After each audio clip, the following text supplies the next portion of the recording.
मिथुन राशीच्या जातकांसाठी ग्रहस्थिती वेगवान आणि बदलांनी ह्या आठवड्यात भरलेली असून बुध हा तुमचा राशीस्वामी असल्यामुळे त्याची स्थिती अत्यंत महत्त्वाची आहे. या काळात बुध अनुकूल असल्यामुळे संवाद, बुद्धिमत्ता आणि निर्णय क्षमता वाढणार आहे. सूर्य मीन राशीत असल्यामुळे नवीन लोकांशी संपर्क वाढेल आणि नेटवर्किंगमधून फायदा होईल. चंद्राच्या बदलत्या गोचरामुळे मन कधी उत्साही राहील तर कधी अस्थिर होऊ शकते, पण गुरुची सकारात्मक दृष्टी तुम्हाला योग्य मार्गदर्शन करेल. पारंपरिकदृष्ट्या हा काळ संपर्क वाढवण्यासाठी आणि नवीन संधीचा सदुपयोग करण्यासाठी उत्तम आहे, तेव्हा येणारी एकही संधी सोडू नका. नोकरीच्या क्षेत्रात हा आठवडा प्रगतीचा आणि संधीचा असून नवीन प्रोजेक्ट मिळू शकतात आणि तुमच्या कल्पनांना वरिष्ठांकडून मान्यता मिळेल. जे लोक कम्युनिकेशन, मीडिया, मार्केटिंग क्षेत्रात आहेत त्यांना विशेष लाभ होईल. मात्र जास्त बोलल्यामुळे काही गैरसमज निर्माण होऊ शकतात, त्यामुळे शब्दांचा योग्य वापर करा. आवश्यक आहे तिथेच बोला. नोकरी बदलण्याचा विचार करणाऱ्यांसाठी हा काळ अनुकूल आहे. व्यावसायिकांसाठी हा आठवडा विस्तार आणि नवीन करार घेऊन येणारा असून नवीन क्लायंट मिळतील आणि जुने व्यवहारही फायदेशीर ठरतील.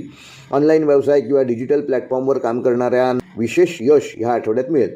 भागीदारीत पारदर्शकता ठेवणं आवश्यक असून जलद निर्णय घेण्याऐवजी थोडा विचार करून पावले उचला. विद्यार्थ्यांसाठी हा आठवडा बुद्धिमत्तेचा आणि शिकण्याचा असून अभ्यासात नवीन गोष्टी समजण्याची तुमची क्षमता वाढेल. स्पर्धा परीक्षांसाठी तयारी करणाऱ्यांना चांगले परिणाम दिसतील, मात्र मन विचलित होण्याची शक्यता आहे, त्यामुळे वेळेचे योग्य नियोजन करा. वाचन आणि लेखनावर विशेष भर द्या. वैवाहिक जीवनामध्ये आनंद आणि थोडीफार चंचलता दिसेल. जोडीदारासोबत संवाद वाढवा, पण कधीकधी त्यामुळे मतभेद होऊ शकतात, तेव्हा मतभेदापासून दूर राहा. प्रेमसंबंधामध्ये रोमॅन्टिक वातावरण तयार होईल. अविवाहित व्यक्तींना नवीन ओळखीतून तुमच्या वैवाहिक जीवनाची सुरुवात होऊ शकते.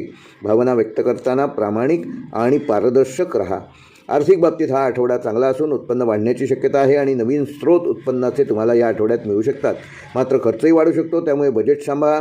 अनावश्यक खर्चापासून दूर राहा.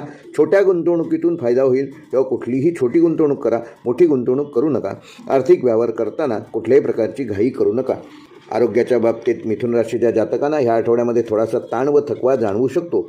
विशेषतः मानसिक थकवा टाळण्यासाठी पुरेशी विश्रांती घ्या, झोपेची योग्य ती काळजी घ्या व मोबाईल व स्क्रीन टाईम कमी करा आणि हलका व्यायाम आणि ध्यान करा. त्यामुळे तुमचं आरोग्य चांगलं राहण्यामध्ये तुम्ही यशस्वी व्हाल. मिथुन राशीसाठी या आठवड्याचा शुभ अंक आहे 5 व 7. शुभ रंग आहे हिरवा व पिवळा. शुभ वार आहे बुधवार व शनिवार. शुभ दिनांक आहे 23, 26 व 28 मार्च. व मिथुन राशीसाठी या आठवड्याचा विशेष उपाय: येत्या बुधवारी सकाळी 5 हिरव्या मूगडाळीचे दाणे एका पानावर ठेवून त्यावर थोडे पाणी शिंपडा आणि हे दाणे पक्ष्यांना खायला द्या. त्यानंतर ओम बूम बुधाय नमः हा मंत्र 11 वेळेला जप करा. हा उपाय केल्यामुळे तुमचा बुधग्रह तुमच्यावर प्रसन्न होईल आणि तुमची बुद्धिमत्ता, संवाद कौशल्य आणि आर्थिक स्थिती सुधारण्यास मदत होईल.